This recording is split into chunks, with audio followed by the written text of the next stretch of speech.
Tous sont des aliments qui contiennent du sucre et des glucides. Qui plus est, des glucides qui ont un indice glycémique élevé qui vont avoir d'autant plus d'impact sur votre production d'insuline. Bonjour, je suis Xavier Jalleran, soyez les bienvenus dans ce 60e épisode de Parlons Forme, le podcast qui vous fait du bien. Êtes-vous un ou une adepte du petit déjeuner ? Si oui, vous optez pour une version sucrée ou salée ? En tout cas, ce qui est sûr, c'est que si vous mangez le petit déjeuner classique à la française, alors vous pourriez faire bien différemment. Des changements qui peuvent avoir un impact sur votre silhouette ainsi que votre niveau d'énergie tout au long de la journée. Et donc, c'est ce que nous voyons dans ce nouvel épisode de Parlons Forme. Mais avant d'aller plus loin, j'ai juste 2 points à vous préciser. Le premier, c'est que vous pouvez accéder aux notes ainsi qu'à la retranscription écrite complète de cet épisode en vous rendant sur la page extraforme.fr/60, le chiffre 60 comme le numéro de cet épisode. Et le second point, c'est que j'ai un cadeau pour vous. Il s'agit d'une formation par email offerte dans laquelle je vous partage les 3 erreurs que vous faites probablement et qui bloquent votre perte de poids. Pour accéder à votre formation gratuite, rendez-vous sur la page extraforme.fr/cadeau. Grâce à celle-ci, vous allez découvrir pourquoi il est inutile de compter les calories de chacune de vos assiettes, pourquoi il n'est pas nécessaire de manger moins et de vous affamer pour perdre du poids, et pourquoi le sport n'est pas une solution fiable pour devenir plus mince. Nous voyons aussi comment passer votre corps en mode brûleur de graisse et ce que vous pouvez faire pour avoir plus d'énergie et prendre soin de votre santé sur le long terme. Donc pour recevoir gratuitement votre formation par email, rendez-vous sur la page extraforme.fr/cadeau. Donc ceci étant dit, passons au sujet du jour. Dans le précédent épisode, je vous ai parlé du petit déjeuner. Faut-il absolument en prendre un ? Est-ce que sauter le petit déjeuner fait prendre du poids ? Ou au contraire, est-ce que cela peut avoir des effets positifs en termes de ligne ou de santé ? Concernant ces points, je vous propose de faire un petit récap rapide si vous n'avez pas écouté cet épisode ou pour vous rafraîchir la mémoire. On avait parlé de 3 points essentiels à garder en tête. Le premier, c'est que cette idée selon laquelle le petit déjeuner serait le repas le plus important de la journée ou encore que sauter le petit déjeuner fait grossir sont avant tout des croyances populaires qui découlent d'un soi-disant bon sens commun, mais dans les faits, il n'y a aucune étude scientifique qui vient confirmer ces affirmations. Au mieux, il y a des études statistiques qui font un lien entre le fait de sauter le petit déjeuner et la prise de poids, mais ce lien n'est pas à imputer en particulier à l'absence de petit déjeuner, mais à une hygiène de vie en général qui est moins bonne chez les personnes qui ne prennent pas de petit déjeuner. Donc si vous décidez de vous passer de petit déjeuner parce que c'est un choix et qu'en parallèle votre mode de vie est correct, alors vous n'allez pas prendre de poids, bien au contraire. Le deuxième point que je vous avais partagé, ce sont au moins 5 bonnes raisons de vous passer de petit déjeuner. Premier, cela vous permet de brûler plus de gras. Ça permet de stabiliser votre glycémie et votre production d'insuline. Votre niveau d'énergie est plus stable tout au long de la journée. Vous créez un déficit calorique naturel qui favorise la perte de poids. Et enfin, vous gagnez du temps et de l'argent. Enfin, j'avais aussi fait un point pour les personnes qui ont peur de faire des crises d'hypoglycémie parce qu'elles ne mangeraient pas pendant quelques heures. Sachez que si vous êtes un ou une adulte en bonne santé, alors il est très peu probable que cela arrive. Au pire, vous risquez de ressentir quelques désagréments, tels que de la fatigue, des étourdissements, des palpitations ou une grosse sensation de faim, mais au final, ce n'est pas une mauvaise chose en soi, même si je suis d'accord avec vous que ce n'est pas forcément très agréable à vivre. Et en fait, je dis que ce n'est pas une mauvaise chose car finalement, ces désagréments sont passagers, ils ne durent en général que 2 ou 3 jours et sont le signe que votre corps est en train de s'adapter à votre nouvelle habitude et à votre nouveau rythme.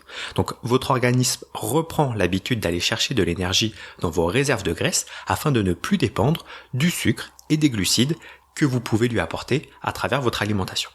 Donc si vous voulez explorer ces 3 points plus en détail, alors je vous invite à écouter le 59e épisode de ce podcast qui s'intitule « Petit déjeuner, le repas le plus important de la journée ou pas ?» Alors, vous l'avez compris, je ne suis pas un fervent défenseur du petit déjeuner à tout prix. De mon côté, cela fait des années que je n'en prends plus et je suis plus en forme que jamais. Ce constat est aussi fait par de nombreuses personnes, notamment celles qui ont décidé de rejoindre le programme Demain plus mince, où l'on utilise les principes du jeûne intermittent pour perdre du poids, dire stop au craquage, gagner en énergie et prendre soin de votre santé sur le long terme. Pourtant, je ne suis pas là pour vous dire que vous devez absolument arrêter de prendre un petit déjeuner dès demain. Ce choix est propre à chacun et si vous voulez conserver le petit déjeuner dans votre quotidien parce que c'est ce qui vous fait envie ou parce que c'est plus pratique pour vous en termes d'organisation et de rythme de vie, alors c'est parfaitement ok. Vous savez mieux que quiconque ce qui vous fait du bien et les habitudes que vous pouvez ou que vous voulez mettre en place pour aller dans le sens de vos objectifs. Cependant, j'ai juste un point sur lequel j'aimerais insister un petit peu plus. En fait, cette mise en garde, c'est de faire attention au contenu de votre petit déjeuner. Ce que vous mettez dans votre tasse, votre bol ou votre assiette tous les matins. Car on ne va pas se mentir, le petit déjeuner à la française est loin d'être optimal d'un point de vue nutritionnel. Donc quand je parle d'un petit déjeuner à la française, c'est souvent une boisson chaude sucrée, une viennoiserie type croissant ou pain au chocolat, du pain avec du beurre, de la confiture ou tout autre type de pâte à tartiner, et enfin un ou plusieurs verres de jus de fruits. Bon, quand on regarde chacun de ces éléments, on constate que tous sont des aliments qui contiennent du sucre et des glucides. Qui plus est, des glucides qui ont un indice glycémique élevé qui vont avoir d'autant plus d'impact sur votre production d'insuline. Malheureusement, ce n'est pas mieux si vous prenez des biscottes, des galettes de riz ou des céréales du matin. Là encore, ce sont des produits ultra transformés et riches en glucides qui vont faire monter et descendre rapidement votre glycémie. Pour simplifier, il est préférable d'éviter ces hauts et ces bas car ils favorisent le stockage des graisses et ont un fort impact négatif sur votre niveau d'énergie dans la journée. Malheureusement, ce n'est pas non plus mieux pour les céréales du commerce qui sont censées vous rendre plus fit ou plus mince, mais qui sont aussi ultra transformées et riches en glucides. Alors c'est un peu moins pire pour les gammes disponibles dans les magasins bio car en général elles sont moins sucrées. Mais ça fait tout de même dès le matin un fort apport en glucides qui ne donne pas le bon signal à votre corps pour le reste de votre journée. Par contre, et je le précise au cas où, les céréales des grands groupes de l'industrie agroalimentaire que vous pouvez trouver en grande surface, qu'ils soient bio ou pas, ils restent toujours aussi sucrés et riches en glucides. À titre d'exemple, on peut prendre les Choc à Pic standard ou bio. Mais en fait, les Choc à Pic standard, c'est pour 100 grammes, 75,8 grammes de glucides, dont 28,8 grammes de sucre. Alors que les Choc à Pic bio, toujours pour 100 grammes, c'est 74 grammes de glucides, dont 25 grammes de sucre. Donc comme vous le voyez, la différence est minime, donc n'allez vraiment pas croire que parce que c'est bio, alors ça va vous rendre plus mince et en meilleure santé. Alors oui, il est préférable de manger du bio plutôt que des produits standards, mais honnêtement, quand on parle de ce genre de produits, je crois vraiment que le fait que ce soit bio ou pas ne va pas changer grand-chose, car fondamentalement, c'est le type de produit en tant que tel qu'il faudrait éviter autant que possible. Donc au final, ce type de petit déjeuner est très riche en glucides et manque de protéines, de bonnes graisses ou encore de fibres. D'ailleurs, avec ce type de menu, les apports en glucides peuvent être tellement importants qu'en un seul repas, vous pouvez déjà combler voire dépasser la quantité de glucides que vous devriez consommer tout au long de la journée. À partir de ce moment-là, comme il est fort probable que vous allez continuer à manger des glucides pendant les prochains repas ou tout au long de la journée, alors vous allez d'autant plus favoriser le stockage des graisses et donc la prise de poids. Donc, vous l'avez compris, il est nécessaire de faire les choses différemment si vous voulez perdre du poids, mais aussi pour avoir plus d'énergie et éviter les coups de barre qui ponctuent peut-être vos journées. Et donc pour cela, prendre un petit déjeuner plus adapté aux besoins de votre corps est une très bonne idée. Et donc, voyons ensemble ce que vous pourriez changer. Pour cela, je vous propose 4 conseils simples et faciles à mettre en œuvre que vous pouvez adopter dès demain matin. Conseil numéro 1, moins de sucré, plus de salé. Je viens de vous en parler à l'instant, le petit déjeuner classique est bien trop riche en sucre et en glucides en général. Il faut bien comprendre que pour votre corps, certains aliments, qu'ils aient un goût sucré ou non, peuvent avoir un fort impact sur votre glycémie, sur votre production d'insuline et donc sur votre tendance à stocker plus de gras. Par exemple, lorsque vous mangez un croissant, du pain de mie, des biscuits, des chips, des lasagnes, de la glace ou carrément du sucre à la petite cuillère, tous ces aliments vont avoir un fort impact sur votre glycémie. Oubliez la notion de sucre lent ou de sucre rapide et cette idée que les sucres lents sont meilleurs et bons pour la santé.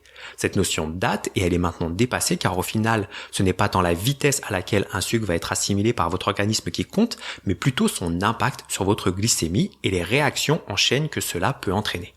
Donc, une façon simple de manger moins de glucides est de privilégier les aliments salés plutôt que sucrés.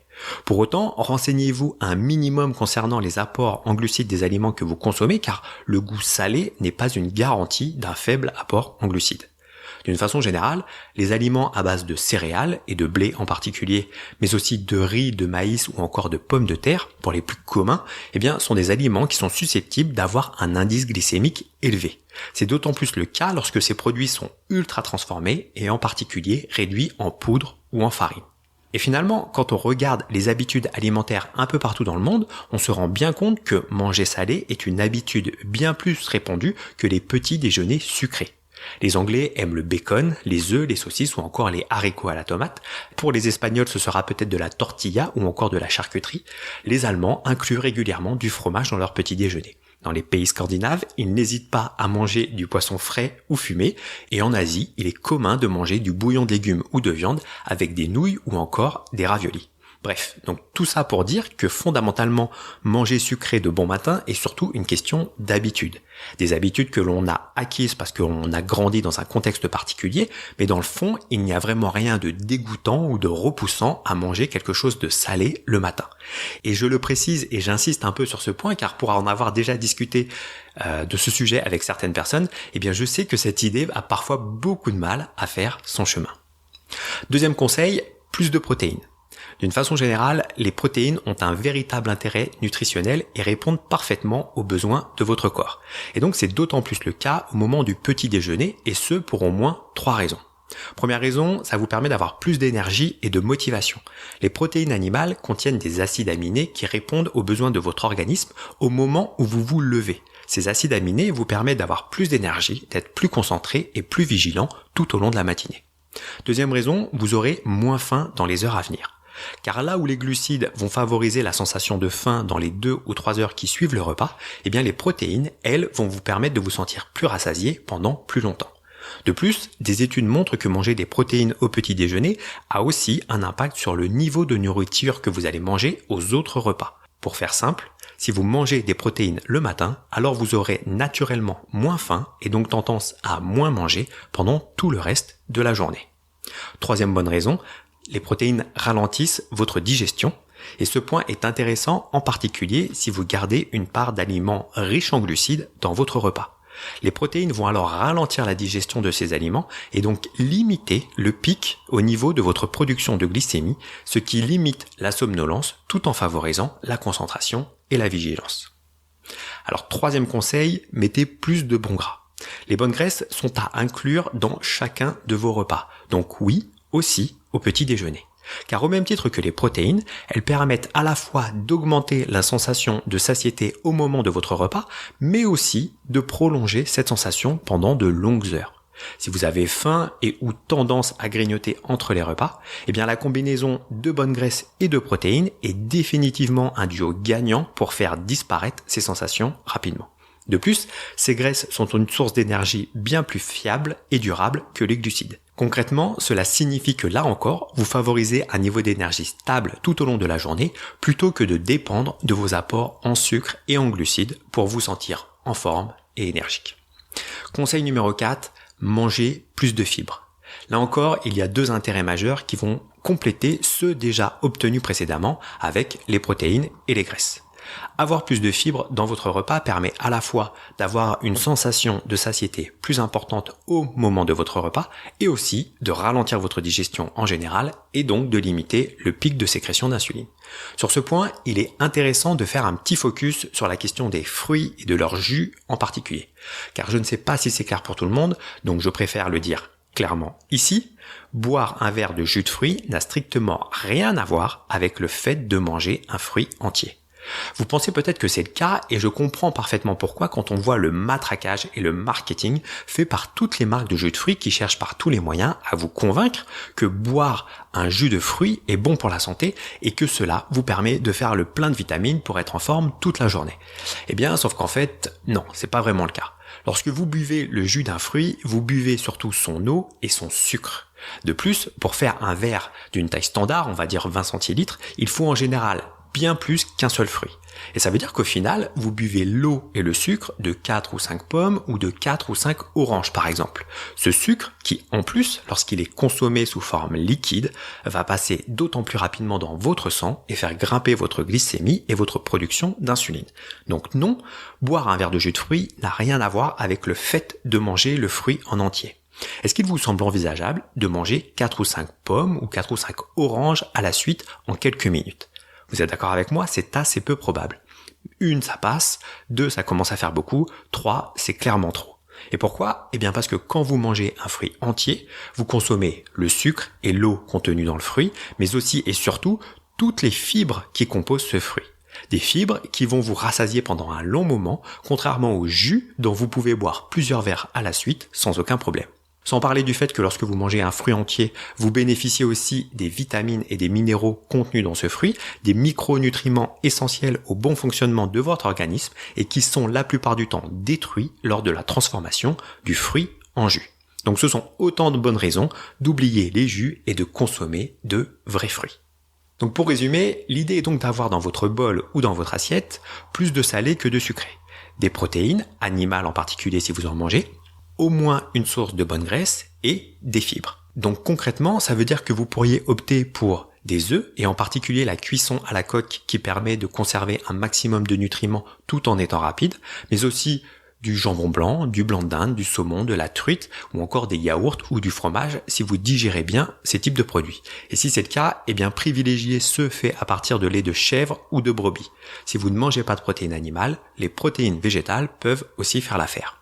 Pour les bonnes graisses, vous pouvez opter pour des oléagineux tels que les noix, noisettes, amandes ou encore des graines de lin moulues.